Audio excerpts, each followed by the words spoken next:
Hospital Porters, Pride and Dignity, Stop the New World Order, welcome to Paranormal TV. And as promised, when the conference was over, when everyone had gone home and the cake was inside our bellies, the tour began, the Oxford Truth Tour. Now this is the first one of its kind as far as I know. There are tours of Oxford all the time. Oxford is a major tourist attraction. I think it's, apart from London, I think it's the biggest tourist destination in Britain. But it's there are tours of all kinds. There's open top buses, and there's walking tours, and there's tours on boats on the river, etc, etc. And there's all kinds of themed walking tours. For example, there's a ghost tour you can go on and things like that. But no one has ever done a UFO paranormal conspiracy theory tour. So I thought I would do one of those and make it as part of the proceedings for Dreaming Saucers. And I made it very, very clear that this was completely free. No one was charged any extra for it. In fact, I told the people anyone could come along. You didn't even need to be at the conference. If we met a couple of people who followed us around for a while, actually. Now, some of you watching this will really dislike what you're about to see. You will seriously disapprove of it, and you will be very critical of me for the, not necessarily the tour itself, but the way I chose to conduct it and the props I used, shall we say. Now, the thing about it is, I know what you're going to say, you guys who will not approve. You'll say that I'm ridiculing the subject, I'm discrediting the subject, I am putting people off, I'm discouraging people from getting involved, I'm making us look like fools, I'm making the subject we talk about, I'm trivialising it, I'm making it look not serious, I'm making it look like a joke. Okay, that's what you're going to say. I think maybe I take the point, but what you realise what I said in my speech about humour, the need for humour, is essential for me. This is basically, if I have to make a joke out of things, about even things that I consider very serious. You know that I take the subject, the UFO Paracon subject, very, very seriously. You know I do. But I also need to be able to treat it lightly. Humour, as I explained in my speech, is an essential method for coping with the horrors of the world that you experience when you become conspiratorial aware, when you counter this kind of information. It is extremely harrowing, and I know UFO Paracon people who do not have a sense of humour, and they are basically nervous wrecks. A few years ago, when I was on Critical Mass Radio, we found out that one of our listeners committed suicide, and he listened to all our shows, so I don't know if it could have been any of us who might have pushed him over the edge, I don't know. But we did look around ourselves and say, was it something we said? There's no proof it was anything we said, but it is a possibility that we could have helped him, we didn't. Now, the suicide may have been related to something else, we just don't know. We don't know enough about the listener. But the fact of the matter is, everyone needs to take care of themselves. Everyone needs to manage their exposure to horror. Okay, you can't just absorb it all unless you have some method for absorbing it. Some form, yes, escapism.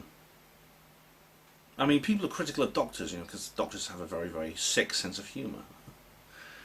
I remember sometimes if you one thing I realised when I was a porter, I kept notes. I'd see notes lying around, and sometimes there'd be, especially in the intensive care, and sometimes I'd see the acronym TF Bundy, or the words TF Bundy, just those words, and I wasn't sure what that actually meant. It's actually an acronym. It means totally fucked, but unfortunately not dead yet. And you might think, what an evil thing to say. What an evil thing for a doctor to say about a patient, a man or woman or child who's dying. And yeah, well, of course, if the doctor went up and told the relatives and said, sorry, your loved one's TF Bundy, and explained why, okay, of course that would be evil. But this is just something private between doctors, which they never ever discuss with outsiders. And jokes like that, ghoulish humour. The reason doctors do it is because if they couldn't do the job. They'd be jumping off a cliff within a week. And to be a conspiracy theorist is similar, maybe different, maybe not as severe, but it's similar. So the reason I have decided to do the tour, now actually someone else provided the prop, okay. It was actually Sophie the Porter's poet and her partner Chris, the same people who baked the cake or designed the cake. The reason I did it happily, I did it willingly, and it was fun. It was a frolic. It was something which allowed us to let our hair down after the end of the conference. And although I do take the point that some people look at that and go, "Oh, he's nuts," all right, I don't apologise. Do you understand? I'll happily do the same thing again. For those of you who aren't going to criticise me, I hope you enjoy it. This is the official Dreaming Saucers Truth Tour of Oxford. It's the only one of its kind. Now, does it say record on there? That's cool. All right, then, action. Hospital ports, pride and dignity, stop the New World Order, welcome to this. This is the official Dreaming Saucers UFO Paranormal Conspiracy Theory Tour of Oxford. Now, whenever you go around Oxford, you find walking tours everywhere. Some of them are themed. There's some ghost tours. There's some in foreign languages. But this is the first ever official UFO Paracon Tour of Oxford. And we begin right here in Cornmarket. If you look around you, this is Cornmarket Street. It's the principal shopping street of Oxford, where most of the major shops are. There's doors there to the Clarendon Centre and other places like that. But something strange here happened a few years ago. It's sometime in the mid-1990s. Something very odd here happened. In fact, it was reported in the Oxford Mail. Sorry, my tinfoil hat is a bit. My tinfoil hat tends to wobble a bit. Sometime in the mid-1990s, there was a news report that there'd been an amazing discovery right here, round about where I'm standing. There was a discovery. It was reported in the Oxford Mail. Now, what happened was what this news report said was that an archaeological discovery had been found beneath more or less where I'm standing now, at this end of Cornmarket Street. What they said was that about 6 feet below this road surface. All right. All right. Okay. What Marcus is? Have you got me in frame? Okay. Cheers. Now, about 6 feet below this road surface, they discovered there was a chamber discovered. A chamber, and it was not known to have been there before. This was a chamber, an underground chamber, discovered by some workmen who were digging up the road. And within this chamber, they discovered what was reported to be human remains, a number of human skeletons. Now, what happened next was that I keenly watched the local media, the Oxford Mail, for any more news about this particular discovery, and I didn't find anything. So I came and had a look, and there were huge boards all the way around this area. The whole half of the street, right up to where McDonald's is today, was sealed off. It was sealed off behind big wooden boards, and the Bulldogs were here. The Bulldogs are the university's official police force, and you know them because they all wear bowler hats. They were here guarding this area and preventing people from getting in. Oh. Okay. And since then, there's been no mention in the media at all, and I can't find anywhere on the Oxford Mail or Oxford Times archives anything about this particular event. It's been completely eliminated from the media. So the question I've got to ask is, what was it they found? If there were skeletons down there, are they still down there now? Are they still down there? But is the chamber still here beneath our feet, 6 feet down? As you see, they're digging in the distance. You can't see now. I think it's just normal roadworks in the distance. There was a massive hole here dug, and what was found here has been covered up. The local authorities in Oxford City and the university have actively suppressed this news story. They kept this place under tight security for the entire time period. It was sometime in the mid-1990s. I don't remember exactly when it was, and it's not been mentioned again. So whatever it is, they are keeping it secret. It's a conspiracy.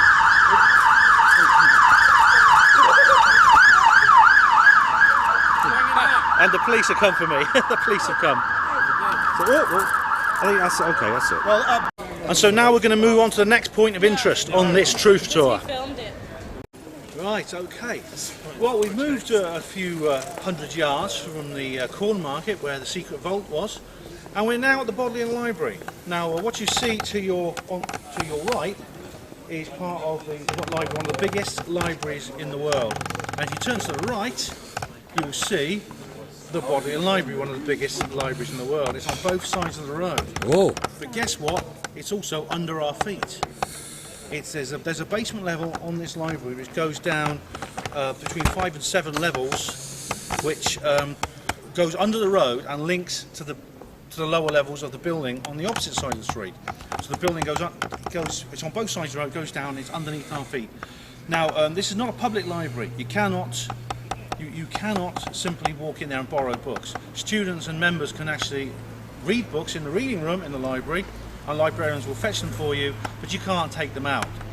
Now, I spoke to a librarian, or someone who said they were a librarian who worked at this library, and they told me there is a secret vault down there which only select members of the staff are allowed into. It has a combination lock on it. It's similar to a bank vault, and no one outside of the people cleared for that particular segment knows exactly what lies inside that vault. Now, Oxford is a city of secrets. Many secrets, and one of those, or some of those secrets, include probably what is in the books within the vault in the secret levels of this library. It wouldn't surprise me if some of the documents in the Vatican Library, there may be copies of the documents from the Vatican Library in these lower levels of this library. That's what I suspect. But also, possibly some of the lost Library of Alexandria might lie there, because the Library of Alexandria is an amazing thing. In 303 BC, it was completely destroyed by the nascent church, and the chief librarian, Hypatia, was brutally murdered, and the items in it were destroyed. The amount of knowledge that was lost in the destruction of that single library is incalculable. However, it's possible. What they did in Alexandria with the Alexandria Library, that any single person who came into Alexandria with a book was obliged to hand that book over to the library to be copied. But once that book was copied, there's a whole load of scribes who did this. This was before the era of the printing press. That the original document was handed back to the owner, which means the originals on which the Library of Alexandria is based might still exist. And it wouldn't surprise me if they exist 20, 30, 40, 50 feet beneath our feet here now. Maybe one day we'll get to see them. We don't know. But this is the Bodleian Library. It's one of the world's biggest libraries. In this bookshop, this whole street of books here. This is Broad Street in Oxford. There are more bookshops per square mile than anywhere else in the world. There are millions and millions of books within just a few hundred yards of where we are. No one knows exactly how many. It's an incredible place. So that is the Bodleian Library. So I hope you found that interesting, ladies and gentlemen. There we go. Right, yes. So just press those. That's it. Well, we moved just a short distance from the Bodleian Library, in fact just a few yards, and we're here at the junction. This is what's often known as the heart of Oxford, junction Cap Street. Park Road and Broad Street. But we're outside a very, very interesting building indeed, right here in the heart of Oxford. This here is the old Indian Institute, one of the most prestigious sort of locations in Oxford, and it is the home of the Oxford Martin School. Now, the Oxford Martin School describes itself as solutions in a multidisciplinary world where multidisciplinary is not enough, or something like that. It's got one of these little taglines, one of these buzzwords that no one can understand, a bit like the Tavistock Institute and other organisations like that. And this is very, very similar in that sense. The Oxford Martin School was founded in 2005. It has a budget of £110 million per year, but that's just its official budget. We don't know how much money it receives from the Oxford University black budget. So its actual true resources may be far more than that. I imagine the £110 million a year barely covers the rent for a place like this.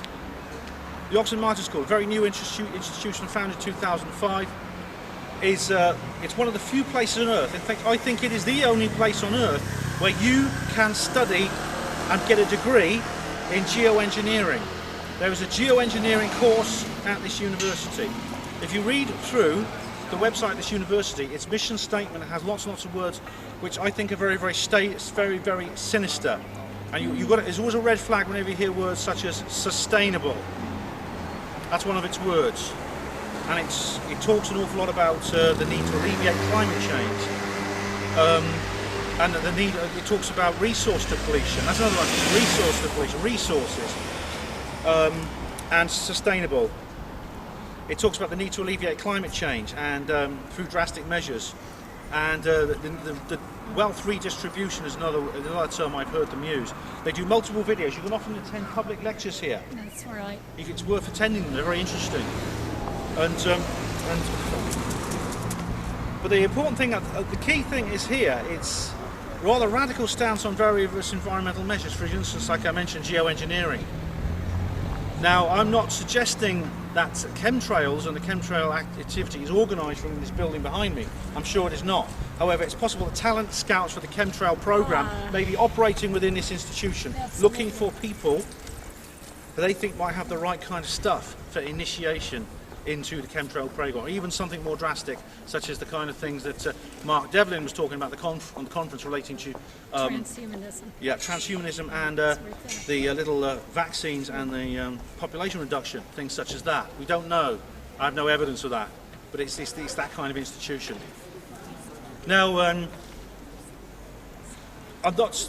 The cure for everything. They create the ones. Yeah, there's an ill for every pill. Now. If you look up in the sky, you'll often see aircraft trails. There are some there today. Some of them are very, very thin. They're just normal. It's water vapour mixed with soot. It evaporates. It evaporates very, very quickly into the atmosphere. However, some of the trails that aircraft leave behind linger. They linger, and they grow wider and they grow longer. And a trail from a single aircraft can spread out to cover the can be miles wide. It can blot out the sun. That's not just water vapour, that's not just jet fuel, burnt jet fuel. That is something else. That is a chemical that's being put into the atmosphere to change the constituency of the atmosphere, to change the nature of what the atmosphere is made of, to change the gas, the natural gases that our atmosphere is made of, which is intended ideally to support life. We need oxygen. Animal life depends on oxygen. Carbon dioxide. Plant life depends on carbon dioxide. It's not an evil thing. It's something good. And there's nitrogen, which is essential for all these things are essential for life. Any change in that balance is extremely dangerous. If this is being done, the question is, why is it being done? And the people in here don't need to know why. I'm sure almost all of them, if not every single one of them, is innocent. It's what this institution is being used for at a higher level, which I'm concerned about, and which should concern you as well. But if you want to apply for a course in geoengineering, go ahead, see how far you get. See if someone approaches you in a dark suit with sunglasses, comes up to you and says, look, we got a plan here, don't tell anyone about it. We don't want this, but it's the only option. We have to save the planet. The pilots who fly up the aircraft don't need to know. The people who mix the chemicals in the factory don't need to know. It's all compartmentalised. But it's institutions like the Oxford Martin School right here in this place, Oxford, is one of the many, many sinister aspects of what goes on in this city. Thank you very much. Yeah, here we are. This is the Oxford Martin School's nameplate here, right here at the old India Institute, the Indian Institute here in the heart of Oxford, and it is possible that this institution is one of the centres of the geoengineering project that is going on at the moment. So be very, very wary of this institution. If you want to go into it, apply for a geoengineering course and let me know what you find out. But don't tell anyone I'm in touch with you, whatever you do, or they'll kick you off the course. Cheers. Okay. Well, we just come around the corner now into Holywell Street. Is this Holywell Street? Yes, I think it is. Yeah, this is Holywell Street. That's Parks Road, Holywell Street, that's it. Right. Sorry, I should have worked these things out before. Yeah, I'm at Rhodes House now. We've come to Rhodes House. Now, Rhodes House is the headquarters of the Rose Mandela Trust. And if you want to know, not specifically if you're British, but if you're Canadian or Australian or from any country within the British Commonwealth, and you want to know who your future leaders are going to be, just take a peek through the railing on the other side of the building and see who's wandering in the garden. and that is who they'll be. The Rhodes Mandela Trust is an organisation which was set up and was founded in 1902 through the will of Cecil John Rhodes, who was an explorer and imperial expansionist in southern Africa. He was a former governor of the Cape Colony before South Africa became independent and became the Republic of South Africa, which it is today. Now, this building, this imposing edifice behind me, as you can see, has a neoclassical style. It has a neoclassical portico, which is very interesting. And there is actually, I can't see it from here, but there is actually a picture of a sailing ship and the words Goede Hoop, which is Afrikaans, and it means good hope. And I can speak Dutch because my mother was Dutch, and Dutch and Afrikaans are essentially the same language with a few differences. Now, Rhodes, what Rhodes wanted to do was he wanted to leave all his money, his considerable money, because he's an extremely wealthy man, to training generations in the future of world leaders who he considered would be suitable for creating a one world government based on the model for which he said was the British Empire. We've been making jokes about the British Empire. They say the sun never sets on the British Empire because no one would trust an Englishman in the dark, as Miles has just stepped, our resident wag. But to be honest, I mean, the British Empire was, as Mark Devlin was saying, it was a brutal regime, caused a lot of mayhem, caused a lot of destruction. But at the same time, according to many people within it, they quite liked it. They thought it was a good thing. However, was it always intended to be that way, or was the British Empire, like the Roman Empire, simply a means of expanding Illuminati control of the world in the path towards the one world government, the authoritarian one world government, the great work of the ages as it's known within the secret society network? This building here is where the Rhodes Scholars are headquarters, where they're trained, where all their resources are. Cecil Rhodes left all this money for the right kind of people with the right kind of connections to come to Oxford to be trained in their new destiny, the destiny to take this world another step towards complete global government. To become a Rhodes Scholar, you have to be very, very clever, you have to be a very, very good student, you have to have the right connections, you have to probably be from one of the right kind of family, if you know what I mean. You have to have the ability to grease a few wheels and scratch a few backs and fiddle with a few knobs and things like that. And if you can get in there, you can get into the Rhodes Scholarships. Now, interestingly, if you want to know who's been a Rhodes Scholar, famous Rhodes Scholars include Bill Clinton. Yes, Bonkin Bill Clinton, husband of the chosen one who was not chosen. And another one. Several prime ministers of Australia have been Rhodes Scholars. About 3 of them have. I think most of the presidents and prime ministers of places such as Uganda, Nigeria, Kenya, Tanzania, countries within Africa, they have trained here in Oxford as Rhodes Scholars. It must have been a massive amount of money that Rhodes had to build this and to fund all these scholarships. When you think how much it cost to put someone through Oxford for all these years, for over 120 years almost since the scholarships began. Interestingly, one guy who was actually shortlisted for a Rhodes Scholar, he was going to be a Rhodes Scholar, was Richard Dolan of the UFO fraternity. Richard Dolan's a very interesting chap because he was here studying here in Oxford. He didn't get a Rhodes Scholarship in the end, but what he did do, he got in Oxford another way, and he studied here in Oxford.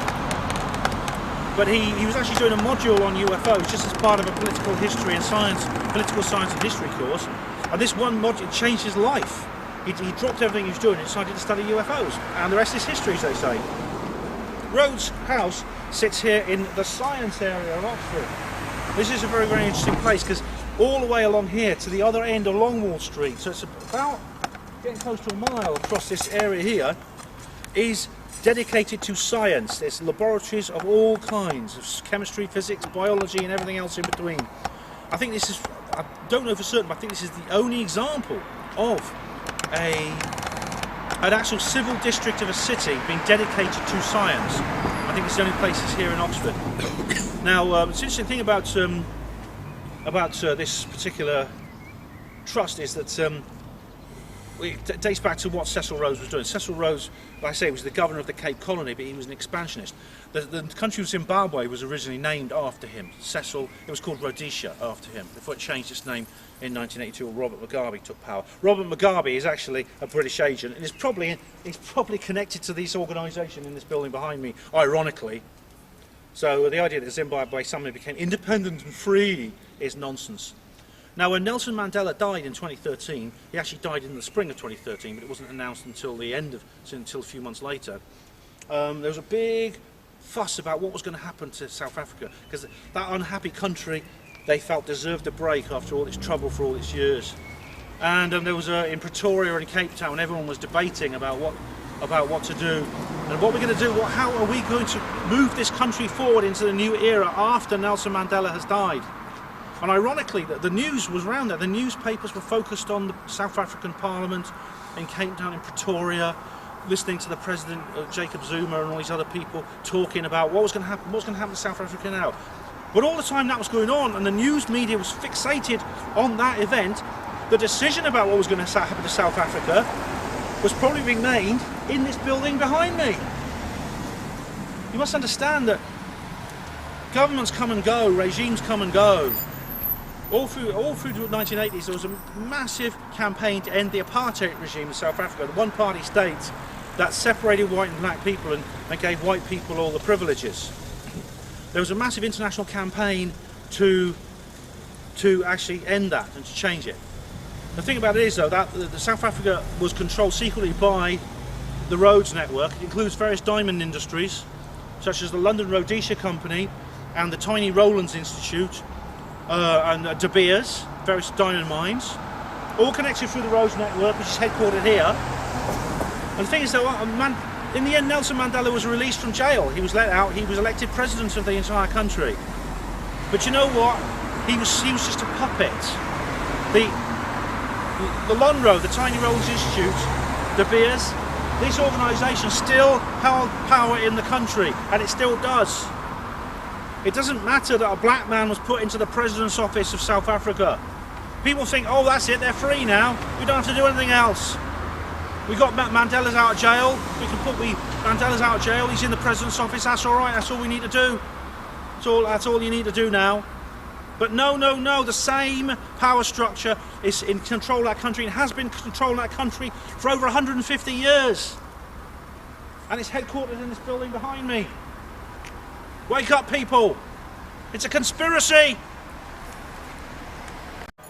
Right, now this is an event for all the family. It's not adult material, and I did promise in the conference I wouldn't take these tourists to any red light districts or anything like that. However, this is the sexiest place in Oxford, believe it or not. It is Radcliffe Square in Oxford. Now, I want to point your attention to two buildings. The building on our right is Radcliffe Camera. That's it. The building on our left, that big tall tower, is St Mary's Church. And by the way, I love the sound. It's a perfect Oxford sound, isn't it? These church bells. They're practicing their church bells just around the corner, and so it's just a perfect atmosphere for this place. Now, what's so special about these buildings? Well, they are actually, on an occult level, they are sexual symbols. What I mean by sexual is that, yes, I know, I did tell you this was the sexiest place in Oxford, but yeah, they are sexual symbols. Explain yourself. Weird, isn't it? Yeah, I mean, you would think, why? I mean, people walk past these things all the time. Tourists come from all over the world, millions of them, they see this and they never think about it. Over the building on the left, St Mary's Tower, is actually a phallic symbol. It is actually a symbol of male sexual energy. And it's equivalent of things such as the obelisk in ancient Egypt. And also any building which is tall and thin, it looks like a tower. Well, it's a tower, but it looks like a big penis, basically. The object on the right is a dome. Now, domes or tunnels and arches are female sexual symbols. And this is what and the funny thing is, you may think this is an odd place, but it's not. The actual symbols you see on an occult level in this square, in Radcliffe Square, Oxford, are actually very, very familiar, and you find them all over the world in various different places, in one form or another. For example, in Washington DC, you have. Go ahead, it's all right. Go ahead. In Washington DC, you have the a huge obelisk shape. It's the world's largest obelisk, actually, and it is the Washington Monument. It is 555 feet high, although its basement goes down 111 feet. So from the bottom of its basement to the top of its peak, it's 666 feet high. 666, yeah. You couldn't make it up. There's a book called Talisman of the United States, which I very much recommend. It's quite a rare book now, but it goes into the Masonic symbolism in Washington, D.C.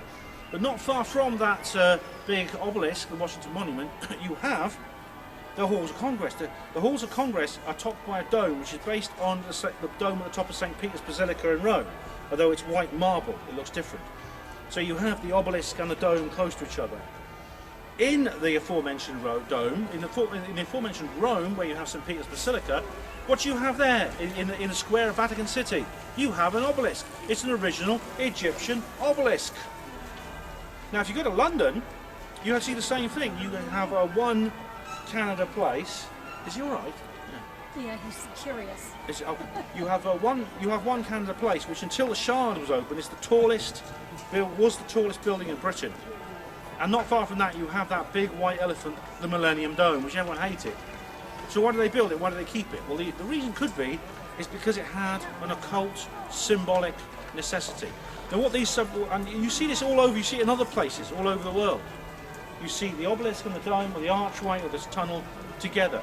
In Paris, you have the Arc de Triomphe, you have the Eiffel Tower, and you have another original Egyptian obelisk in the middle of Paris. In London, you have the Cleopatra's Needle, which is a very old object. It's by far the oldest object in London. It's 15th century BC. It's older than London itself.